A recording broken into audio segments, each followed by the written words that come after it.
ನಮಸ್ತೆ. ಇವತ್ತಿನ ವಿಡಿಯೋದಲ್ಲಿ ಹುರಿದ ಅವರೆಕಾಳು ಸಾಂಬಾರನ್ನ ಯಾವ ರೀತಿ ಮಾಡೋದು ಅಂತ ತಿಳಿಸ್ಕೊಡ್ತಿದ್ದೀನಿ.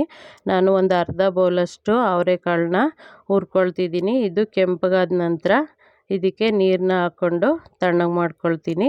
ಆನಂತರ ಒಂದು ಕುಕ್ಕರ್ನ ಇಟ್ಟು ಅದಕ್ಕೆ 1-2 ಲೋಟ ನೀರನ್ನ ಹಾಕ್ಕೊಂಡು ಹಾಗೆ ಹುರಿದಿರೋ ಅವರೆಕಾಳನ್ನ ಇದಕ್ಕೆ ಹಾಕ್ಕೊಳ್ತೀನಿ. ಅವರೆಕಾಳನ್ನ ಹಾಕೊಂಡ ನಂತರ ಒಂದು 3 ವಿಸಲ್ಲು ಕೂಗಿಸ್ತೀನಿ. ಇದಕ್ಕೆ ಸಾಲ್ಟು ಯಾವುದೇ ರೀತಿ ಏನೂ ಹಾಕೋದಿಲ್ಲ, ಬರೀ ಅವರೆಕಾಳನ್ನ ಒಂದು 3 ವಿಸಲು ಕೂಗಿಸ್ಕೊಳ್ತೀನಿ. ಆನಂತರ ಇದಕ್ಕೆ ತೆಂಗಿನಕಾಯಿ ಒಂದು ಸ್ವಲ್ಪ ಇದೆ, ಹಾಗೆ 1 ಸ್ಪೂನಷ್ಟು ಮೆಣಸಿನಕಾಳಿದೆ, ಹಾಗೆ 1-2 ಬೆಳ್ಳುಳ್ಳಿನ ತಗೊಂಡಿದ್ದೀನಿ. ಇದನ್ನು ರುಬ್ಕೊಳ್ತೀನಿ. ಆನಂತರ ನಾನು ಒಂದು ಪಾತ್ರೆನ ಇಟ್ಕೊಂಡು ಅದಕ್ಕೆ ಒಂದು ಸೋಟಷ್ಟು ಎಣ್ಣೆನ ಹಾಕ್ಕೊಂಡಿದ್ದೀನಿ. ಇದಕ್ಕೆ ಈರುಳ್ಳಿನ ಒಂದು ಸಣ್ಣ ಈರುಳ್ಳಿನ ಕಟ್ ಮಾಡ್ಕೊಂಡಿದ್ದೀನಿ, ಅದನ್ನು ಹಾಕ್ಕೊಂಡೆ. ಆನಂತರ 1 ಸ್ಪೂನಷ್ಟು ಸಾಸಿವೆನ ಹಾಕ್ಕೊಳ್ತೀನಿ. ಹಾಗೆ ಸ್ವಲ್ಪ ಹಿಂಗನ್ನ ಹಾಕ್ಕೊಂಡಿದ್ದೀನಿ, 1-2 ಚಿಟಿಕೆಯಷ್ಟು ಹಾಕ್ಕೊಂಡಿದ್ದೀನಿ.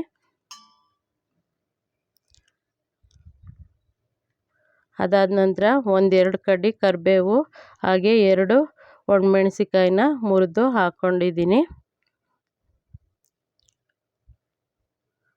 ಇದು ಈರುಳ್ಳಿ ಸ್ವಲ್ಪ ಬೇಗ ಬೇಯಲಿ ಅಂತ ನಾನು 1 ಚಿಟಿಕೆಯಷ್ಟು ಸಾಲ್ಟನ್ನ ಅಂದರೆ ಪುಡಿ ಉಪ್ಪನ್ನ ಹಾಕ್ಕೊಳ್ತೀನಿ.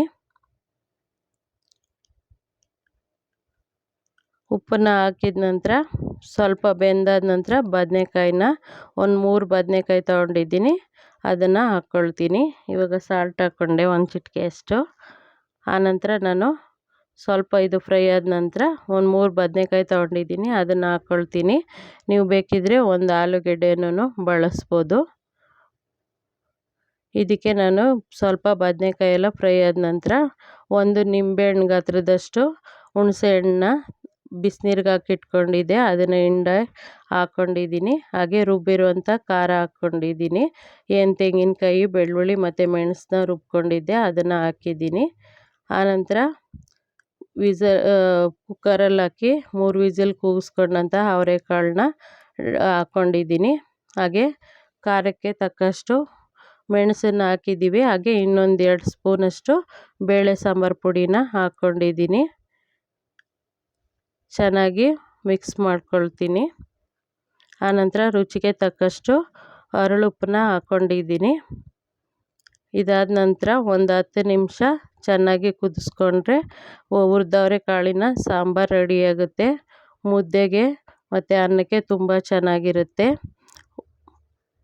ಜ್ವರ ಬಂದಾಗ ಇದನ್ನು ಕುಡಿದ್ರೆ ತುಂಬ ಟೇಸ್ಟಾಗಿರುತ್ತೆ. ಸ್ವಲ್ಪ ತೆಂಗಿನಕಾಯಿನ ಕಡಿಮೆ ಹಾಕ್ಕೊಂಡು ತೆಳ್ಳಗೆ ಮಾಡಿಕೊಂಡು ಕುಡಿಬೋದು, ತುಂಬ ಚೆನ್ನಾಗಿರುತ್ತೆ. ಸ್ನೇಹಿತರೆ, ಈ ವಿಡಿಯೋ ಇಷ್ಟ ಆಗಿದ್ದರೆ ಪ್ಲೀಸ್ ಲೈಕ್ ಮಾಡಿ, ಮರೀದೆ ಕಮೆಂಟ್ ಮಾಡಿ.